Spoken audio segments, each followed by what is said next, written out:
શંકાસ્પદ ઇબોલા કેસનો રિપોર્ટ આવી ગયો છે, જે નેગેટિવ આવ્યો છે. આરોગ્ય મંત્રી પ્રફુલભાઈ પાનસેરિયાએ ટ્વીટ કર્યું છે અને આ વાતની જાણકારી આપી છે. સાથે જ નાગરિકોને પણ અપીલ કરી છે. અફવાઓથી દૂર રહેવાની તેમણે સૂચના આપી છે. સત્તાવાર માહિતી પર જ વિશ્વાસ રાખવા માટે તેમણે અપીલ કરી છે. તેમણે ટ્વીટ કર્યું છે અને રાજ્યના નાગરિકોને અફવાઓથી દૂર રહેવા માટે થઈને સૂચના આપી છે. શંકાસ્પદ ઇબોલા કેસનો રિપોર્ટ નેગેટિવ આવી ગયો છે. આરોગ્ય મંત્રી પ્રફુલભાઈ પાનસેરિયાએ ટ્વીટ પણ કર્યું છે અને રાજ્યના નાગરિકોને અલગ અલગ પ્રકારની અફવાઓથી દૂર રહેવાની સૂચના આપી છે. સત્તાવાર માહિતી પર જ વિશ્વાસ રાખવા માટે થઈને તેમણે ટ્વીટના મારફતથી અપીલ પણ કરી છે.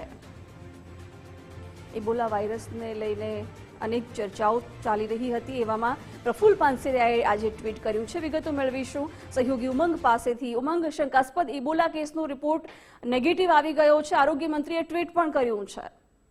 બિલકુલ, ગુજરાત માટે રાહતના સમાચાર છે કે એક વ્યક્તિનો શંકાસ્પદ ઇબોલા વાયરસ લાગે હોવાના સમાચાર સામે આવ્યા હતા. પરંતુ આજે પ્રફુલ પાનસેરિયા જે આરોગ્ય મંત્રી છે તેમણે ટ્વીટ કરી અને લોકોને જાણકારી આપી છે કે લોકોએ ખોટી અફવાઓ તથા ભય કે ગભરાવાની જરૂર નથી, કારણ કે જે શંકાસ્પદ વ્યક્તિ હતો તેનો જે રિપોર્ટ છે ઇબોલાનો તે નેગેટિવ આવ્યો છે. અને સાથે તેમણે એમ પણ કહ્યું છે કે ગુજરાતના આરોગ્ય વિભાગની સુરક્ષાને સંપૂર્ણ રીતે તૈયારી છે, સતર્કતા છે.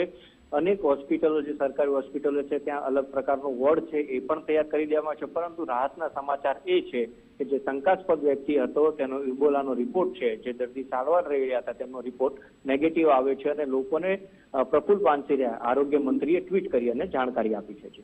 જી ઉમંગ, આભાર જાણકારી માટે.